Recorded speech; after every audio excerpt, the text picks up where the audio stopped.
Bonjour à tous et bienvenue à l'envers de ma plume. Comme promis, je reviens pour une seconde vidéo sur le Full Focus Planner avec les réponses à vos questions ainsi que mon avis après maintenant 1 mois et demi d'utilisation. Alors la première petite chose, j'avais fait une petite erreur dans la première vidéo en mentionnant que il y avait la place pour 10 buts, il y en a en fait pour 12, donc 3 par trimestre, ce qui est le nombre maximum recommandé. Et donc il y a ensuite 12 pages de détails, donc je n'en avais mentionné que 10. De petites choses que j'ai oublié de préciser, mais que les plus observateurs auront peut-être aperçu, c'est que le planeur vient avec un élastique de fermeture.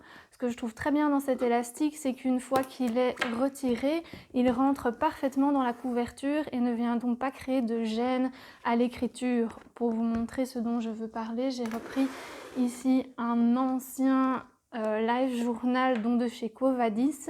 Quand on retire l'élastique, il vient créer une petite boule sous la main et alors on est gêné, surtout quand on commence à arriver à la fin du carnet.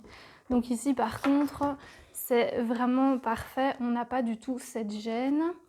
Et alors il y avait aussi 2 rubans que je n'avais même pas vus à la première ouverture, que l'on peut placer où l'on veut pour marquer les pages. Donc ça c'est les petites rectifications par rapport à la première vidéo. Alors maintenant, je vais répondre à vos questions qui sont arrivées par plusieurs supports. La première qu'on m'a posée vient du fait que le planeur est entièrement en anglais et savoir si, quand on n'a pas forcément de bonnes bases en anglais, on peut quand même se servir de ce planeur. J'ai tendance à dire que oui, tout à fait, parce que en soi, il y a assez peu de texte et donc de choses à éventuellement traduire. Celles qui pourraient poser problème, par exemple, ce sont les pages de détails pour les buts, mais comme c'est à chaque fois exactement la même chose, Google Traduction est votre ami et donc vous traduisez une fois la page et ensuite c'est toujours la même chose. Mais c'est exactement pareil pour l'autre page qui pourrait éventuellement poser souci et ce sont les reviews hebdomadaires où là aussi il y a un peu plus de texte. Encore une fois, vous la traduisez une fois et après c'est toujours la même chose. C'est justement l'occasion pour ceux qui voudraient améliorer leur anglais d'y travailler et pourquoi pas de créer un but annuel à ce sujet. Alors la seconde question que j'ai reçue, c'est savoir s'il existait une version annuelle. Alors non, pour le moment le Full Focus Planner n'existe qu'en version trimestrielle. Maintenant je vous invite à voir l'épaisseur du carnet déjà pour un trimestriel. On comprend très bien pourquoi on ne prévoit pas de version annuelle pour le moment, puisqu'on est donc sur, à la fin du carnet, 300 pages. x 4, on serait à 1200, ce serait un peu difficile à balader dans son sac. On m'a aussi posé la question de savoir s'il y avait des versions datées. Alors pour le moment, encore une fois, non. Je pense que la raison principale vient du fait que des versions non datées peuvent être utilisées vraiment quand l'utilisateur en a envie, surtout comme ici c'est trimestriel. Si vous voulez suivre les trimestres civils, commencer en janvier, terminer en mars, reprendre en avril, etc., c'est tout à fait possible. Maintenant, il y a des personnes qui préfèrent aligner leur trimestre différemment. Par exemple, j'en ai vu qui préfèrent s'aligner sur les saisons, ce qui peut aussi être une très bonne idée. Ou alors, comme dans mon cas, quand on a reçu son planeur un peu tard, c'est pas tragique. On ne doit pas attendre le trimestre d'après, vous prenez directement le mois qui suit pour commencer. Je pense aussi qu'en termes de production, c'est plus facile puisqu'évidemment, quand vous faites des planeurs datés, il faut avoir vidé ses stocks pour la fin de l'année, tandis qu'ici, la question ne se pose même pas. Donc, en tout cas, pour le moment, dans ce que j'ai vu des nouvelles offres du Full Focus Planner, il n'y a pas d'offres datées. Alors, on m'a aussi demandé un peu plus d'infos sur les buts Smarter, donc qui ont été expliqués dans la première vidéo. Ça reste difficile au début de définir un but Smarter, mais autant ne pas s'inquiéter parce qu'on trouve pas mal de ressources en ligne. Bon, elles sont en anglais, mais encore une fois, elles sont pas bien difficiles à traduire si c'est nécessaire, qui permettent de partir d'un but général. Par exemple, je voudrais être plus en forme et arriver à un but beaucoup plus précis en répondant à tout un tas de questions qui viennent de plus en plus définir le but, et alors on arrive à un but smarter. Donc pour ceux qui s'inquiétaient, ce n'est pas vraiment nécessaire. Une fois qu'on a compris le système, c'est très facile. On m'a aussi demandé ce qu'il en était de la page rituel. Alors ici, donc, elle est complétée pour moi. Vous voyez que par contre, je n'ai pas de rituel du soir, tout simplement parce que je me suis rendu compte que c'était pas du tout nécessaire chez moi. Par contre, j'ai bien un rituel du matin parce que là, j'ai besoin de me mettre en route et de faire des petites choses qui vont lancer ma journée. Maintenant, tout le monde n'a pas besoin de rituel, ni le matin, ni pour commencer sa journée de travail, ni la terminer ou encore pour aller se coucher. Donc j'en ai vu par exemple qui ne remplissaient pas du tout la page, on peut essayer de trouver un autre moyen de la rentabiliser, ou qui avaient un rituel du matin, un rituel du soir, et qui utilisaient cette page pour d'autres petites choses. Par exemple, j'avais vu une bonne idée de faire un peu le rituel de la semaine, donc les petites choses qui arrivent toutes les semaines, par exemple que vous faites plus le week-end, et utiliser cette partie-ci pour les rituels mensuels. Donc s'il y a quelque chose que vous faites tous les mois, ça pourrait permettre de rentabiliser cet espace pour ceux qui n'ont pas particulièrement de rituel. Alors une autre question qui est revenue très souvent et qui par contre est peut-être plus intéressante, c'est la prise en main, notamment pour les débutants. Alors c'est vrai que si vous n'avez jamais touché un planeur de votre vie et que tout d'un coup vous avez envie d'organiser votre quotidien, le Full Focus Planner n'est peut-être pas la bonne solution parce qu'il va quand même assez loin dans la planification. Chez Full Focus Planner, il recommande quand on reçoit le planeur, en plus de commencer directement par les pages journalières et petit à petit de construire le planeur comme on le sent. Alors si comme moi on l'a entendu 3 semaines, j'avais par exemple préparé depuis longtemps le Full Focus Planner et j'étais prête quand je l'ai reçu et j'ai pu compléter directement depuis le début. Mais encore une fois, ça fait maintenant 5 ans que je fais des bullet journal ou des planeurs, et donc on attrape un peu des habitudes, notamment par exemple de s'en occuper tous les jours. Quand c'est pas le cas, partir sur un planeur comme celui-ci qui est journalier, ça peut être un assez mauvais départ parce qu'on risque d'être plus vite découragé quand on se retrouve avec des listes qui prennent toute la page et qu'on se dit à la fin de la journée je veux vraiment avoir tout fait. Ça peut directement décourager, et donc j'aurais tendance à dire que si vous êtes vraiment débutant, il y a d'autres modèles de planeurs, peut-être plus hebdomadaires à ce moment-là, qui permettent de prendre le tour, de s'habituer à ce que c'est qu'un planeur, planifier son mois, sa semaine, et puis après, une fois qu'on est à l'aise, on peut rentrer dans les journées.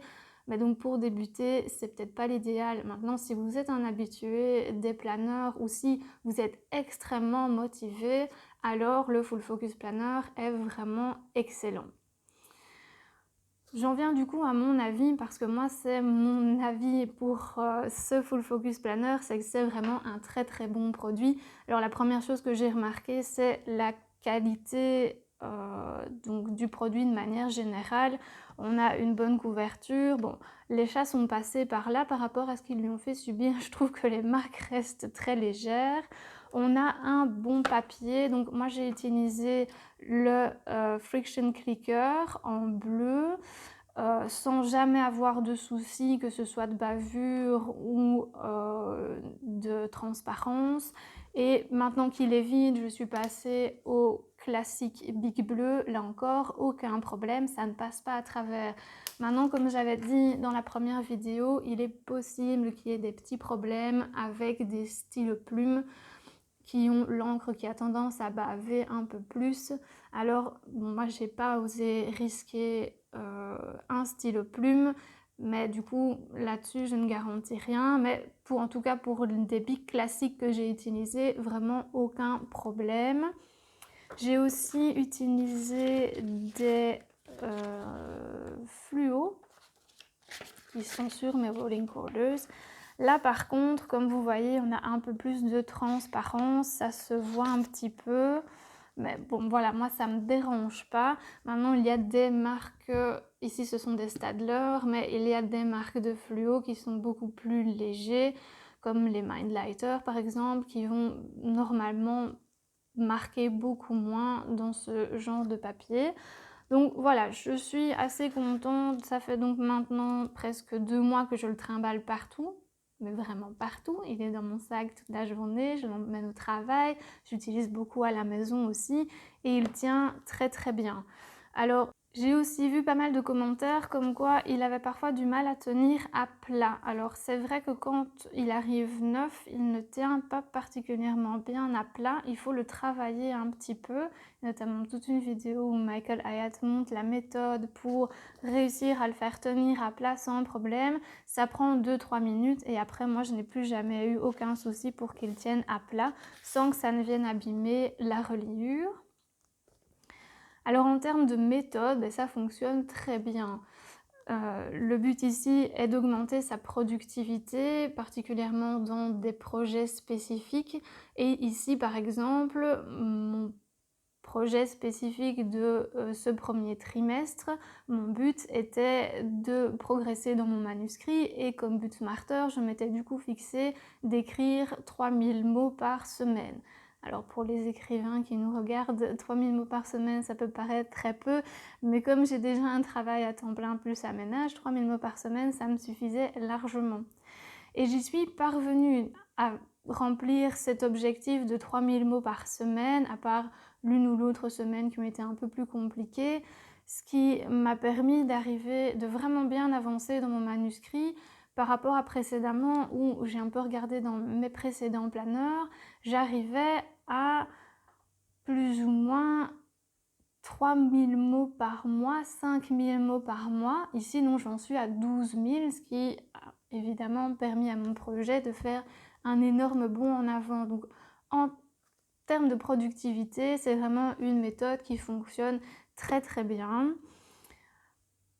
Et c'est aussi très adaptable parce que s'il y a des passages que vous ne voulez pas utiliser, si par exemple la semaine idéale pour vous n'a pas beaucoup de sens, vous ne la faites pas. Même chose pour les rituels, comme j'ai dit précédemment, si pour vous ça n'a pas de sens, ne les faites pas.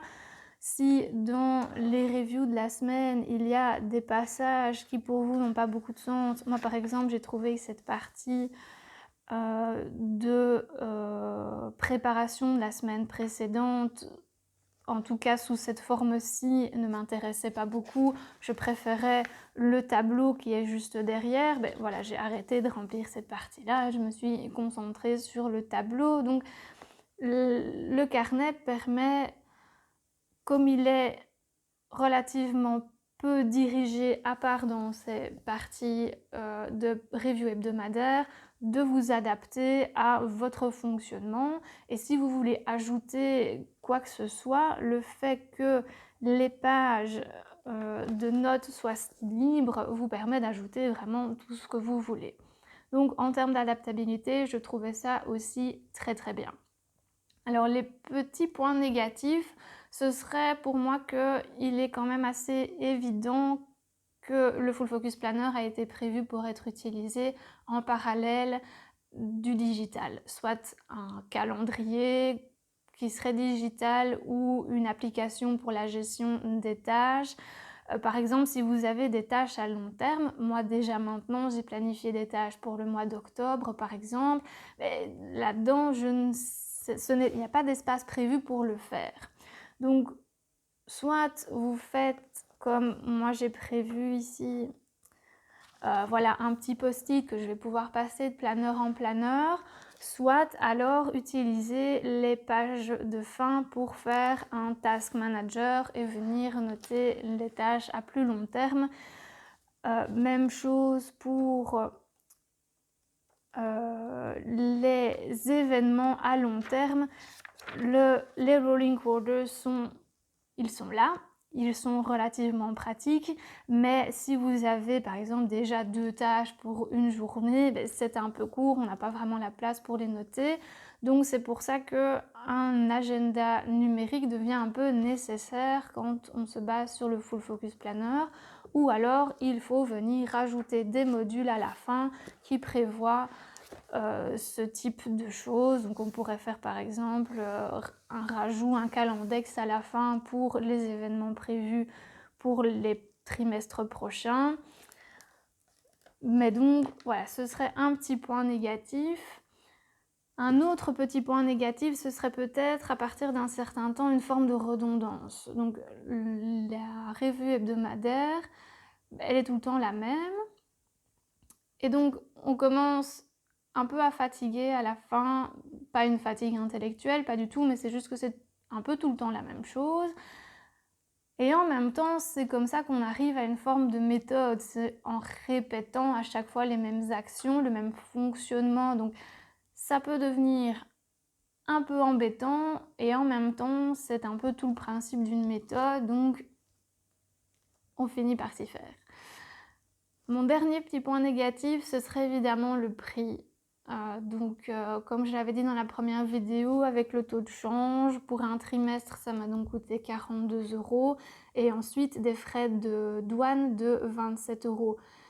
Quand vous faites le calcul à l'année, ça commence à faire un peu cher, surtout quand on voit qu'au final, c'est un peu tout le temps la même chose qui se répète. Donc, il y a peut-être d'autres solutions qui peuvent permettre de réduire le coût sur l'année.